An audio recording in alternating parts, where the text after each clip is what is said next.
दोस्तों हम जानेंगे स्टॉप लॉस के बारे में कि स्टॉप लॉस होता क्या है, कैसे प्लेस करते हैं, किन टाइप के स्टॉप लॉस होते हैं और किस सिक्योरिटी में या किस डेरिवेटिव में किस तरह से हमें स्टॉप लॉस को लगाना होता है। दोस्तों स्टॉप लॉस होता है लॉस स्टॉप, यानी आपके आपका जो लॉस है उसको रोकने को ही हम स्टॉप लॉस कहते हैं। यानी आपका जो नुकसान हो सकता है उसको रोकने को आप स्टॉप लॉस कहते हो, और वही आप जिस जगह पे प्लेस करोगे उसे हम बोलते हैं स्टॉप लॉस पॉइंट। यानी हम ये मानते हैं कि यहाँ पे से मार्केट अब ऊपर जाएगा, तो हम क्या करेंगे कि ये तो हो गया हमारा ऊपर जाने का व्यू, तो हम जहाँ तक ये जाएगा उसे हम क्या कर देंगे, मान लो हमने ये सेट किया कि यहाँ तक ये टारगेट हो गया मेरा, तो ये हो गया टारगेट। लेकिन स्टॉप लॉस क्या कहता है कि मान लो आपकी दिशा में ये मूव ही नहीं किया, तो अगर आपकी दिशा में ये मूव नहीं कर रहा है तो क्या करोगे, कब रुकोगे, कब निकलोगे, कब एग्ज़िट लोगे। तो जहाँ पे आप एग्ज़िट लोगे, जहाँ पे आप ये मान लो कि बस मुझे इससे ज़्यादा लॉस नहीं देना है, तो वहीं पे आप बोलोगे कि ये मेरा लॉस अब मैं इससे ज़्यादा देने वाला नहीं हूँ, तो यहाँ पे इसको स्टॉप कर दो। तो यहाँ पे अगर आप एंट्री करते हो तो आप ये कैलकुलेट करोगे कि मेरा स्टॉप लॉस यहाँ होगा या यहाँ होगा, यानी मैं यहाँ मार्केट घूमते ही मैं एग्ज़िट कर लूँगा, या मैक्स टू मैक्स मैं यहाँ पे मार्केट आते ही मैं एग्ज़िट कर लूँगा। तो ये हो गया आपका स्टॉप लॉस। यानी आप मार्केट आपकी दिशा में नहीं गया और आपकी दिशा से अगेंस्ट जा रहा है, तो कहीं ना कहीं तो आपको वो कट करना होगा कि मैं इतना ही लॉस ले सकता हूँ, मैं इतना ही लॉस ले सकता हूँ। तो वहाँ पे आप क्या करते हो, अपना स्टॉप लॉस प्लेस कर देते हो, यानी अपने आप को रिवर्सल में ये कर लेते हो कि अगर मार्केट उल्टा घूम गया तो मेरे को यहाँ पे एग्ज़िट लेना है, तो उसको हम स्टॉप लॉस कहते हैं। अब स्टॉप लॉस के कई तरीके होते हैं। लोग कैसे कैलकुलेट करते हैं कि मुझे स्टॉप लॉस रखना कितना है, मेरा स्टॉप लॉस होना कितना है। इसके लिए कुछ इंडिकेटर्स भी हैं, कुछ कैंडलस्टिक पैटर्न है जिसके बेस पे करते हैं, कुछ चार्ट पैटर्न है जिसके बेस पे करते हैं। जैसे एग्जांपल मान लो, मैं आपको पहले चार्ट पैटर्न में बताऊंगा। अगर ये चार्ट पैटर्न अगर आप देखोगे तो ये चार्ट पैटर्न फ्लैग पैटर्न की तरह कुछ दिखाई दे रहा होगा आपको। ये उसका फ्लैग एंड पोल में ये उसका पोल होगा और ये फ्लैग होगा। तो इसमें क्या होता है, आप एंट्री लगभग यहाँ कहीं बनाओगे और आप, या अगर आप स्विंग ट्रेडिंग या छोटा ट्रेडिंग करना चाहते हो तो आपको इस रेंज में खेलना है, तो आप यहाँ का एंट्री बनाओगे, यहाँ का एग्जिट बनाओगे, और आपका स्टॉप लॉस क्या होगा, इसके नीचे का आपका स्टॉप लॉस होगा। या अगर आप ब्रेकआउट ट्रेड लेते हो तो इसके ऊपर आपकी एंट्री बनेगी, इस लाइन के ऊपर यानी रेजिस्टेंस के ऊपर, और इसके अंदर जब आ जाएगा तो आप क्या करोगे, वहाँ आपका स्टॉप लॉस हो जाएगा।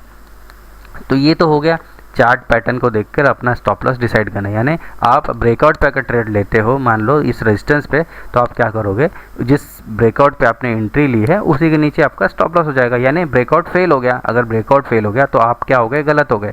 स्टॉप लॉस को इस तरह से भी समझ सकते हो कि मेरा स्टॉप लॉस वहाँ प्लेस होगा जहाँ पे मैं गलत प्रूव हो चुका हूँ। अगर मैं गलत प्रूव हो चुका हूँ तो मेरे को निकाल दो, मेरा जो लॉस है वो रोक दो होने से। तो जब आप गलत कब होते हैं, जो आपने सोच रखा था उसके विपरीत या उसके उल्टा चला जाए। तो अगर आपने ये सोच रखा है कि ये रेजिस्टेंस ब्रेक हो गया है तो आप एंट्री कर लेते हो, लेकिन अगर ये ब्रेक करके वापस रिवर्स आ जाए तो आपको क्या करना है, आपको एग्जिट लेना पड़ेगा। क्यों एग्जिट लेना पड़ेगा, क्योंकि मार्केट आपकी दिशा में न जाके आपके अगेंस्ट में चला गया। तो ये हो गया चार्ट पैटर्न को देख के।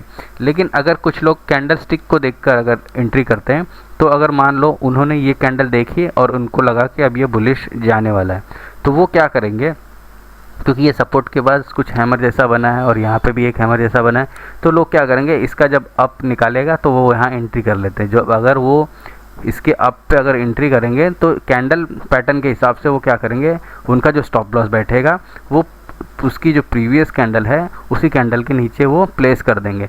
तो थोड़ा सा 1-2 रुपये आप नीचे ऊपर करके आप जब उसके नीचे प्लेस कर देते हो स्टॉप लॉस, तो वो अगर अगेंस्ट गया तो आप एग्जिट ले लेते हो। तो ये हो गया stop loss candle stick pattern के हिसाब से लेना। यानी कैंडल स्टिक बनती है, जो भी पैटर्न आपने देखा था वो पैटर्न देखने के बाद अगर उसके नीचे चला गया मार्केट, तो इसका मतलब ऊपर ना जाने के बजाय वो अब नीचे आ जाएगा। तो इस हिसाब से आप कैंडल देखकर अपना स्टॉप लॉस सिलेक्ट कर लेते हो। दूसरा, अगर मैं साइकोलॉजी की बात करूं तो साइकोलॉजी के हिसाब से जो ट्रेडिंग साइकोलॉजी या प्राइस एक्शन की जो साइकोलॉजी है उसके हिसाब से अगर आप मुझे पूछेंगे तो स्टॉप लॉस किस तरह से हम लगाएंगे। देखिए, स्टॉप लॉस लगाने के लिए सबसे पहली बात होती है हमें ये जानना होगा कि यहाँ पर शेयर मार्केट में एक बंदा जीतेगा और एक बंदा हारेगा। तो अगर बायर जीत रहा होगा तो सेलर हार रहा होगा, और अगर बायर हार रहा होगा तो सेलर जीत रहा होगा। अगर ये कंसिडर कर लें तो हमें क्या देखना होगा, मान लो हम मान रहे हैं बार बार यहाँ से मार्केट नीचे की तरफ आ रहा है और बार बार मार्केट यहाँ से ऊपर की तरफ आ रहा है, तो इस जगह पे कौन बैठा होगा दोस्तों? इस जगह पे सेलर बैठा होगा, और इस जगह पे ये जो नीचे की जो प्लेस है यहाँ पे कौन बैठा होगा? बायर्स बैठा होगा। यानी ये बाइंग जोन है, यहाँ पे बार बार बाइंग होती है और यहाँ पे बार बार सेलिंग होती है। अब हमने क्या कहा कि जहाँ पे भी कोई एक हारेगा दूसरा जीत जाएगा। अब कैसे हम इसको समझते हैं? ऊपर कौन बैठा है? सेलर बैठा है। सेलर कब हारेंगे? जब प्राइस इसके ऊपर चला जाएगा। तो जब ये लोग हार जाएंगे तभी ये ऊपर जाएगा, बराबर है। और जब बायर कब हारेंगे? जब प्राइस इसके नीचे चला जाएगा, यानी बाइंग अब आना बंद हो गया। ये हो गया। अब आप एंट्री मान लो इसी हिसाब से करते हो कि सेलर्स हार गए, आपने ये मान लिया कि सेलर्स हार गए और ये ब्रेकआउट हो गया और आपने यहाँ कहीं एंट्री बना ली है। अब अगर ये ट्रैप होगा या अगर आप गलत हुए, आपका अंदाज़ा गलत हुआ कि ये सेलर्स हारे नहीं है, बस थोड़ा सा उन्होंने स्पेस दिया हुआ है आपको, या आपका कोई चार्ट पैटर्न रॉन्ग हुआ है, तो क्या होगा? ये जो सेलर्स आपको लग रहा था कि सेलर्स हार गए हैं, वो जीतेंगे कब? जब ये अपनी रेंज में वापस ले आएंगे। तो जब भी प्राइस नीचे आ जाएगा इसका मतलब सेलर्स हारे नहीं हैं, सेलर्स हारे नहीं है, वो सेलर्स जीत गए हैं और उन्होंने प्राइस को वापस अपनी दिशा में खींच लिया है। तो यहाँ पे आपको क्या करना पड़ेगा? एग्जिट लेना पड़ेगा। सेम अगर ये डाउन साइड में मान लो जाता है और आप इसके ब्रेक डाउन पे एंट्री लेते हो इस तरफ, नीचे की तरफ, और यहाँ पे अगर आपको प्राइस जाता हुआ दिखता है और आप पुट लेते हो या आप डाउन साइड के लिए प्ले करते हो और अचानक से प्राइस रिटर्न जाता है, तो रिटर्न जाने की दिशा में क्या होता है? जो बायर्स को आप ये सोच के बैठे थे कि वो हार गए हैं, वो एग्जिट ले लिए, असल में उन्होंने एग्जिट नहीं लिया है, वो वेट कर रहे थे अच्छा मौके का और उन्होंने वापस एंट्री कर लिए। तो इसका मतलब अब बायर्स करेक्ट हो गए और आप क्योंकि सेलिंग के बारे में सोच रहे थे, आप अब रॉन्ग हो गए। तो जब आप रॉन्ग हो जाओगे तो आपको यहाँ से एंट्री कर लेनी चाहिए, आपका स्टॉप लॉस प्लेस कर देना चाहिए और रिवर्स एंट्री आप कर सकते हो। अगर नहीं करना है तो स्टॉप लॉस तो कम से कम यहाँ पे आपका एग्जिट हो जाना चाहिए, क्योंकि अब आप जो सोच रहे थे वो गलत, वो प्रूव हो चुका है। तो ये हो गया साइकोलॉजी के हिसाब से स्टॉप लॉस लगाना। अब हम आते हैं इंडिकेटर बेस्ड स्टॉप लॉस, यानी स्टॉप लॉस किसी इंडिकेटर की सहायता से भी लगाया जा सकता है। ऐसे दो इंडिकेटर मैं बताऊंगा आपको जिसको देखकर आप ट्रेड ले सकते हो या अपना स्टॉप लॉस प्लेस कर सकते हो। अब ये आप जो नीचे देख रहे होगे ये ATR लगा हुआ है। ATR यानी average true range. Average true range आप सर्च करोगे आपके इंडिकेटर में तो आपको एवरेज ट्रू रेंज मिल जाएगा। एवरेज ट्रू रेंज क्या होता है? एवरेज ट्रू रेंज होती है इन सारे कैंडलों की एवरेज निकाली जाती है कि कितना ऊपर या कितना नीचे जा सकते हैं। तो ये इसी कैंडल के साथ साथ मूव कर रहा होता है। नीचे आपको नंबर्स दिखाई दे रहे होंगे 12, 14, 18, 16, ये सब जो दिखाई दे रहे हैं ये है इन कैंडलों का रेंज। यानी इस वक्त अगर ये कैंडल आप देख रहे होगे तो ये कैंडल आपको क्या कह रहा है नीचे कि 12 रुपये ऊपर या 12 रुपये नीचे ये इस जगह से जा सकता है। तो आपका जो स्टॉप लॉस आप प्लेस करोगे वही 12 रुपये नीचे या 12 रुपये ऊपर प्लेस कर दोगे। यानी अभी प्राइस चल रहा है 24,655, मान लो 24,655 अगर प्राइस चल रहा है तो ये मैक्सिमम अप या डाउन साइड कितना मूव करेगा? 12 रुपये 64 पैसा ये मूव कर जाएगा। तो अगर मैं इससे नीचे 12 रुपये 64 पैसा अपना स्टॉप लॉस प्लेस करता हूँ तो मान लो ये यहाँ कहीं आपका, हाँ, स्टॉप लॉस आपका प्लेस होना चाहिए ATR के बेस्ड पे। अगर इससे बियॉन्ड ये चला गया तो इसका मतलब जो एक्चुअल रेंज इसकी बन रही थी वो ब्रेक हो गई है और आप अब रॉन्ग हो गए। तो ये हो गया डाउन साइड में। और अगर अब यहीं से हम अप साइड के लिए देखें और मान लो आपने शॉर्ट कर रखा हुआ है तो आपको जो स्टॉप लॉस रखना होगा वो लगभग यहाँ रखना होगा। स्टॉप लॉस अगर आपने मान लो नीचे की एंट्री की तो आपका स्टॉप लॉस ये बनेगा। तो ये ATR के हिसाब से आप अपना स्टॉप लॉस चूज़ कर सकते हो और ऐसे करोगे तो आप जब रॉन्ग होगे तभी आपका स्टॉप लॉस हिट होगा, वरना हिट नहीं होगा। तो ये ATR बेस्ड पे होप आपको ये समझ में आया होगा कि ATR यानी एवरेज ट्रू रेंज इस वक्त की जो रेंज बन रही है उस रेंज के बियॉन्ड जब भी जाएगा तभी आप रॉन्ग हो सकते हो अगर आपने डायरेक्शन गलत चुनी है तो। नेक्स्ट एक और इंडिकेटर बताता हूँ, उस इंडिकेटर के थ्रू भी आप अपना स्टॉप लॉस प्लेस कर सकते हो। वो इंडिकेटर है सुपर ट्रेंड इंडिकेटर। ये इंडिकेटर आपके ATR के बेस्ड पर ही बना होता है। तो ये यहाँ पे अगर आप देखोगे, यहाँ पे आपको सेटिंग में जाओगे तो यहाँ फैक्टर मिलेगा। तो ये जो फैक्टर है यही है आपका ATR का फैक्टर, यानी ये एक फैक्टर होगा, ये दो फैक्टर होगा। अगर हम इसको एक कर लेते हैं तो ये कट टू कट आपका स्टॉप लॉस यहाँ पे प्लेस हो जाएगा कैंडल बाय कैंडल। मोस्टली लोग इसमें ATR में 2 या 3 सिलेक्ट करते हैं, मैं बोलता हूँ 2 आप रखो, कट टू कट एक मत रखो। तो अगर आप रॉन्ग हो गए, आपने 5 मिनट की कैंडल चुन रखी है तो क्या होगा ये जब भी डाउन साइड जाएगा तो ये स्टॉप लॉस आपका इसके नीचे ही बनेगा। ये अभी ग्रीन है यानी मार्केट जो है अप ट्रेंड में है। अगर आप स्कैल्पिंग वगैरह करते हो तो आपको मैं ये कहूँगा कि इस सेटिंग को 7 कर लो और इसको हो सके तो 1.5 कर लो। स्कैल्पिंग के लिए ये बेस्ट सेटिंग है। इसके बाद अगर आप अभी यहाँ देखो, आप ये मार्केट अप साइड में जा रहा था, इंडिकेशन आपको अप में मिला। अप में मिलने के बाद आपका स्टॉप लॉस कब हिट होगा, जब ये प्राइस यानी ये जो लाइन है ये रेड में हो जाएगी, यानी जो एक्चुअल इसकी रेंज थी वो रेंज अब टूट गई है। तो टूटने के बाद आपका स्टॉप लॉस हिट हो जाना चाहिए, आपको करा लेना चाहिए। तो आपको मैक्सिमम जो भी है वो रिस्क लेने से आप बच जाओगे और रिवॉर्ड आपको एक अच्छा मिल जाएगा। तो ये ATR बेस्ड और ये सुपर ट्रेंड बेस्ड आपका स्टॉप लॉस प्लेस हो गया। अब मैं आपको बताता हूँ डिफरेंट इंडिकेटर्स के थ्रू कैसे स्टॉप लॉस आप सोच सकते हो। हमारा जो कॉन्सेप्ट है वो क्लियर है। जहाँ हम रॉन्ग होंगे वहाँ पे हमें एग्जिट लेना है, वहाँ पे हमारा स्टॉप लॉस यानी हमारा लॉस को रोकना है, यानी हम जहाँ गलत होंगे वहाँ हमें निकलना है। तो जब हमें निकलना ही है हमारे गलत होने पे, तो हमें सबसे पहला ये बता होना चाहिए कि हमने एंट्री क्यों की है। तो अब हमने यहाँ पर एक EMA 20 EMA यानी एक्सपोनेंशियल मूविंग एवरेज मान लो यहाँ पे हमने सेट किया हुआ है एज ए एंट्री पॉइंट के लिए। यानी हम अब ये सोच के मान के चल रहे हैं कि ये जो EMA है एक्सपोनेंशियल मूविंग एवरेज है ये हमारा सपोर्ट होगा और जब भी इसके पास प्राइस आएगा हम यहाँ पे एंट्री कर लेंगे और ये एंट्री पॉइंट हो जाएगा। यानी अब हम ट्रेंड कैसे पता कर रहे हैं, अपने एक्सपोनेंशियल मूविंग एवरेज को देखकर हम अपना ट्रेंड डिसाइड कर ले रहे हैं, यानी एंट्री पॉइंट हम इसी के आसपास ढूंढते हैं। अब हमें एग्जिट कब लेना होगा, जब भी ये ट्रेंड रिवर्स कर जाए। यानी अगर हम अब ये सोच रहे हैं अप ट्रेंड है तो डाउन ट्रेंड कब आ जाएगा, जब प्राइस इसके नीचे आ जाएगा तब हमारा डाउन ट्रेंड स्टार्ट हो जाएगा। तो हम मूविंग एवरेज की बेस पे ट्रेंड ढूंढते हैं और ट्रेंड रिवर्सल पे हमारा स्टॉप लॉस प्लेस हो जाएगा। अगर अभी आप देखोगे तो निफ्टी क्या चल रहा है, एक चैनल में चल रहा है। अगर चैनल के हिसाब से भी आप देखोगे तो जब भी ये चैनल ब्रेक होगा डाउन साइड या अप साइड जो भी, तो यहाँ पे वो बदल जाएगा आपका। तो अगर आपने एंट्री ट्रेंड लाइन पे या इंडिकेटर जो मूविंग एवरेज का इंडिकेटर है, जब उसको ट्रेंड मानकर आप ट्रेंड डिसाइड करके एक एंट्री लेते हो तो जैसे ही ट्रेंड बदल जाएगा आपको एंट्री से एग्जिट में कन्वर्ट हो जाना है, आपको एग्जिट ले लेना है। एक एग्जांपल मैं पीछे दिखाता हूँ आपको।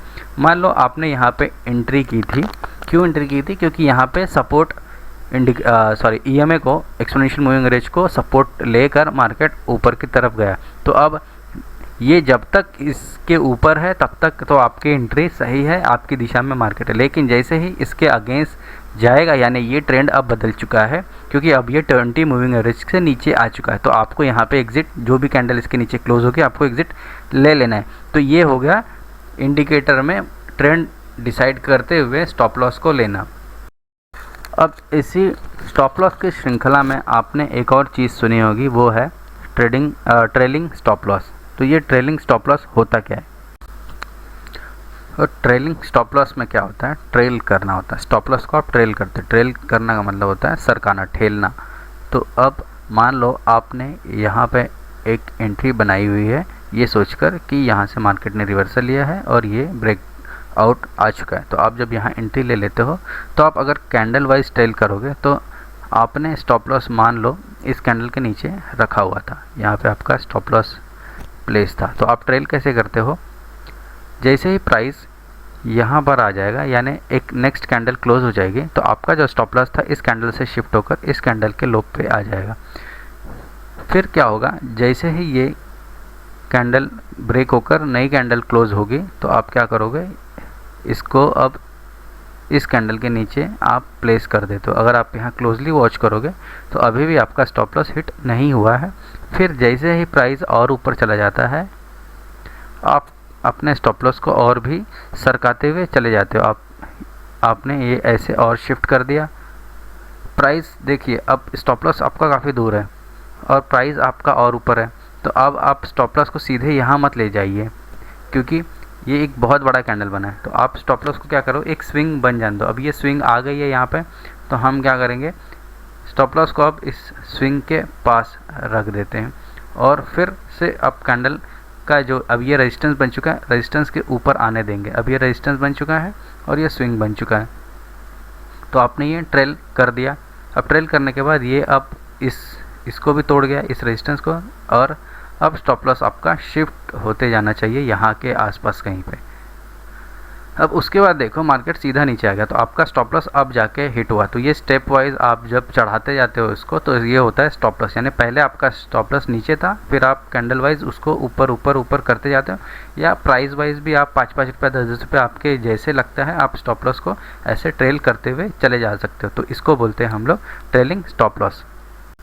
दोस्तों स्टॉप लॉस से रिलेटेड एक चीज़ मैं दिखाऊंगा। मोस्टली लोग स्टॉप लॉस में ऑप्शन ट्रेडिंग के बारे में ही सवाल उठाते हैं कि ऑप्शन ट्रेडिंग में उनका जो स्टॉप लॉस होता है वो बार बार हिट हो जाता है। अब स्टॉप लॉस होना कितना चाहिए, ये सवाल इक्विटी के लिए नहीं होता है, क्योंकि इक्विटी में स्टॉप लॉस क्लियरली लगाया जा सकता है, क्योंकि वहाँ पे डायरेक्टली आप एक ही चीज़ को देखते हो, यानी जो अंडरलाइन को आप देखते हो और वहीं आपका स्टॉप लॉस भी आप प्लेस कर देते हो। बट ऑप्शन ट्रेडिंग में क्या होता है, आप देख रहे होते हो इंडेक्स या आप देख रहे होते हो फ्यूचर, और आपको स्टॉप लॉस लगाना होता है आपके ऑप्शंस में, यानी जो कॉल या पुट होता है आपका, उसमें आपको स्टॉप लॉस लगाने होते हैं। और अगर आप चार्ट में देखते हो, यहाँ पे 1 रुपये का मूवमेंट हो रहा होता है, तो यहाँ पे सेम 1 रुपये का मूवमेंट नहीं हो रहा होता है, मूवमेंट यहाँ पे डिफरेंट हो रहा होता है। तो इसलिए अगर आप कैलकुलेट करना चाहते हो कि अगर अंडरलाइंग में कोई मूवमेंट आए या आपका स्टॉप लॉस किसी जगह पे प्लेस हुआ है, तो यहाँ पे वो हिट हो या ना हो, जैसा भी आप चाहो हिट कराना तो हिट हो जाए, आप चाहो ना हिट कराना तो ना हिट हो। तो वो कैलकुलेशन कैसे करते हैं, आपको सबसे पहले डेल्टा देखना पड़ता है ऑप्शन चेन में। ऑप्शन चेन जब आप ओपन करते हो, आप सेटिंग में जाओ, यहाँ पे आपको ऑप्शन ग्रीक्स हर जगह देखने मिल जाएगी। ये ऑप्शन ग्रीक्स पे आप क्लिक कर लो।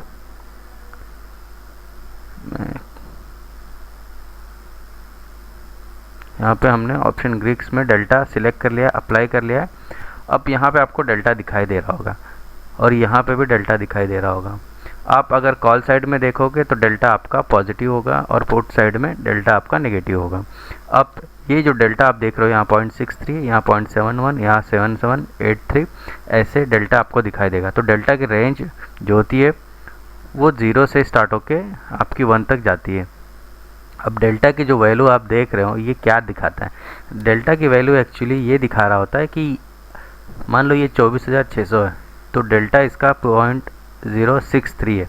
तो ये एक तरह से ये आपको ये दिखाता है कि 24,600 की इन द मनी रहने की जो संभावना है वो 63% के आसपास है। 24,550 की इन द मनी रहने की संभावना 71% है।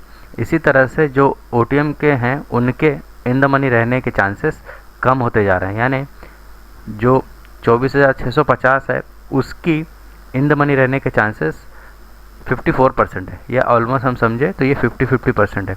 तो जो near by out of the money है, या इस वक्त अगर आप प्राइस देखोगे तो 24,646 चल रहा है, यानी ये लगभग ATM हम इसको मान सकते हैं। तो ATM के जो चांसेस होते हैं वो 50-50 के बराबर होते हैं, और जो OTM होता है उसके चांसेस और भी कम होते हैं। तो ये एक तरह से आपको चांसेस बताया जाता है कि डेल्टा यानी कि कितना चांसेस है ये इन द मनी रहने के। अब इसको किस तरह से यूटिलाइज़ करना है वो मैं बताता हूँ। इसी चांसेस के बेसिस पे ये जो प्रीमियम है ये मूव करते हैं, यानी कैसे मूव करते हैं मैं बताता हूँ। अगर 24,650 से का जो स्ट्राइक प्राइस आपने चुना है और आपने पे किया है 89 रुपीज़ मान लो, और इंडेक्स का प्राइस अभी चल रहा है 24,640, तो जब भी ये 1 रुपया यहाँ पे बढ़ेगा तो आपका जो 89 रुपीज़ ने आपने बाई किया हुआ है वो यहाँ पे कितना बढ़ेगा, 0.54 पैसा बढ़ेगा। यानी यहाँ 1 रुपया बढ़ेगा जब आपका ये जो प्राइस है इंडेक्स का या फ्यूचर का प्राइस 1 रुपया बढ़ेगा, तो जो आपका प्रीमियम है वो सिर्फ 54 पैसा बढ़ेगा। लेकिन अगर आपने ये स्ट्राइक प्राइस ना चुन के 24,500 का स्ट्राइक प्राइस चुना हुआ है तो 77 पैसा मूव करेगा, यानी 1 रुपया यहाँ मूव होगा, यहाँ मूव होगा यहाँ पे, तो आपका जो ऑप्शन का प्रीमियम है वो 77 पैसा मूव होगा। यानी अगर 24,641 में आपने ले लिया और 42 हो गया तो यहाँ पे 77 पैसे का गेन आपको दिखाई देगा। तो उस हिसाब से आप कैलकुलेट कर सकते हो कि कितने मूवमेंट पे कितना मूवमेंट आपके प्रीमियम में आएगा। यानी अंडरलाइंग में कितनी मूवमेंट आएगी और आपने जो चूज़ किया हुआ है, जो प्रीमियम आपने चूज़ किया हुआ उसमें कितने रुपए की मूवमेंट आएगी। जब आप ये कैलकुलेट कर लेते हो तो अब आपको क्या करना है, आपको अपने चार्ट में आना है और अपना स्टॉप लॉस आप कैलकुलेट कर लेते हो या आप मान के बैठते हो कि आपको स्टॉप लॉस रखना कितना है। जैसे एक एग्जांपल मैं ले लेता हूँ आपके लिए। प्राइस रेंज मैंने चुन लिया। मान लो आपको स्टॉप लॉस इस वक्त यहाँ से लेके यहाँ तक रखना है, 6.5 रुपये का आपको स्टॉप लॉस रखना है। तो यहाँ पे आपका स्टॉप लॉस क्या 6.5 रुपये का होगा? अगर आप ऐसा करोगे तो आपका स्टॉप लॉस यहाँ से 6.5 रुपये यानी इतना नीचे जा सकता है। लेकिन नहीं, आपका स्टॉप लॉस 6.5 रुपये ना होके आपका स्टॉप लॉस होना चाहिए आपके ऑप्शन चेन में जो स्ट्राइक प्राइस आपने चुना है उस पे। यानी अगर हम देखें 650 क्या, तो 650 वाले का जो डेल्टा है वो 0.54 है। तो 0.54 के हिसाब से लगभग इसका आधा डेल्टा आपका स्टॉप लॉस बनेगा, यानी आधा पॉइंट का, हाँ ये 3.70 के आसपास का आपका स्टॉप लॉस बनना चाहिए। तो यहाँ पे अगर आपका स्टॉप लॉस 6.5 रुपये का, तो यहाँ पे 3.5 रुपये के आसपास का स्टॉप लॉस आपका बनेगा। तो ये एक तरीका होगा ऑप्शन चैन को देख के एग्जैक्ट स्टॉप लॉस कहाँ बैठेगा वो पता करने का। अब स्टॉप लॉस के बारे में थोड़ा सा और भी डिटेल हम जानेंगे। तो दोस्तों कई लोग को तो ये भी दिक्कत होती है कि सर स्टॉप लॉस हम जो भी रखें वो हिट हो जाता है। तो ये दिक्कत के लिए मैं एक रफली आपको आइडिया बता देता हूँ। अगर आप निफ्टी में ट्रेड कर रहे हो और निफ्टी में आपने इन द मनी की पोजीशन ले रखी है, तो इन द मनी में क्या होता है, आप जो अपना स्टॉप लॉस रखोगे वो आपके वैल्यू का 35% तक स्टॉप लॉस रखना चाहिए। यानी आपकी जो भी प्रीमियम, मान लो आपने 100 रुपये का प्रीमियम चुन रखा है, तो 100 रुपये की प्रीमियम में 35 रुपीज़ का स्टॉप लॉस प्लेस करना चाहिए, क्योंकि निफ्टी इतना मूव कर जाता है। और अगर ये मैं 5 to 15 मिनट के टाइम फ्रेम वालों के लिए बता रहा हूँ, ये 2 मिनट और 3 मिनट के ट्रेड वालों के लिए 35 बहुत ज़्यादा हो जाएगा, और ये स्कैल्पर्स के लिए 35 पॉइंट्स बहुत ज़्यादा हो जाता है।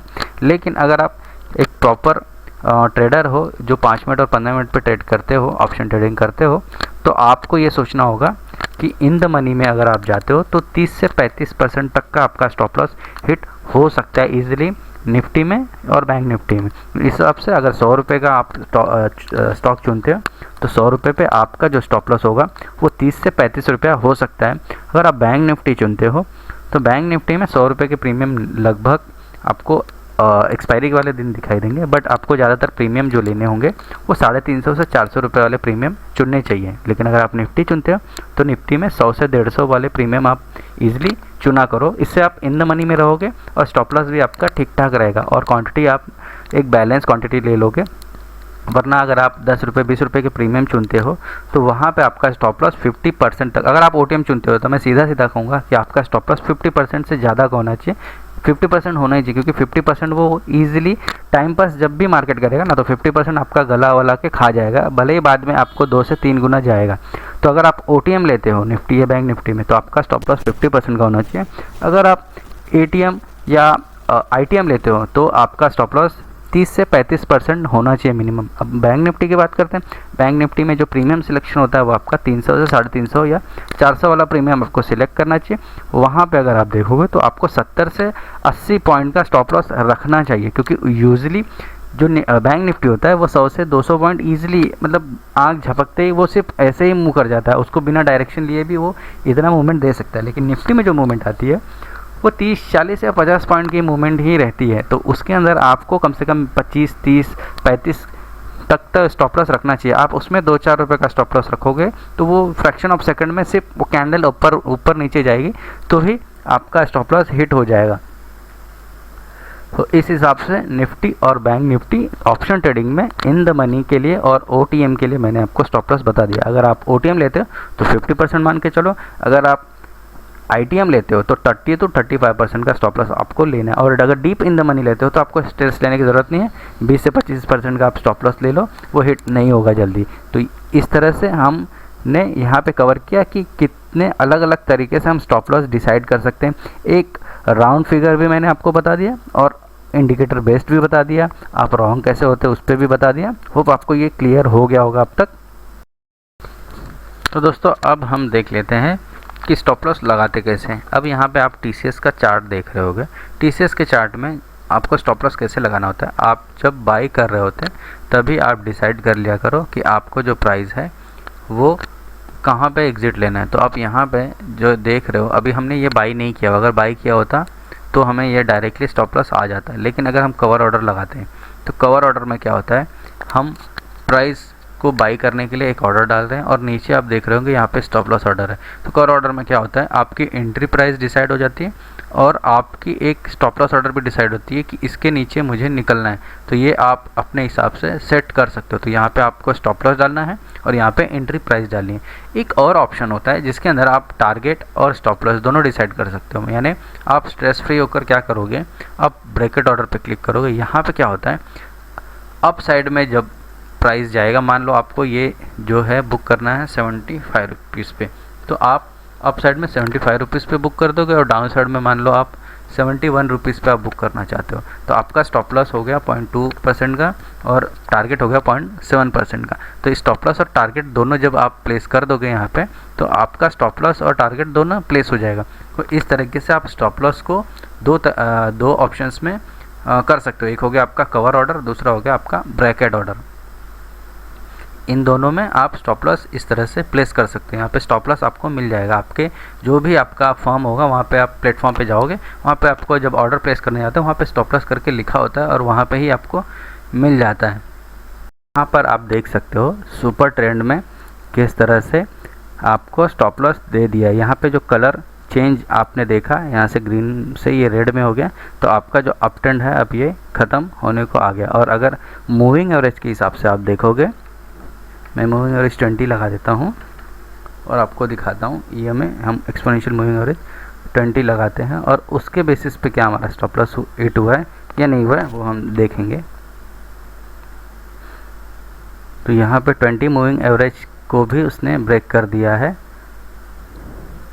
तो ये आपका स्टॉप लॉस हिट हो गया है। तो इस तरह से आपको स्टॉप लॉस लगाने आना चाहिए।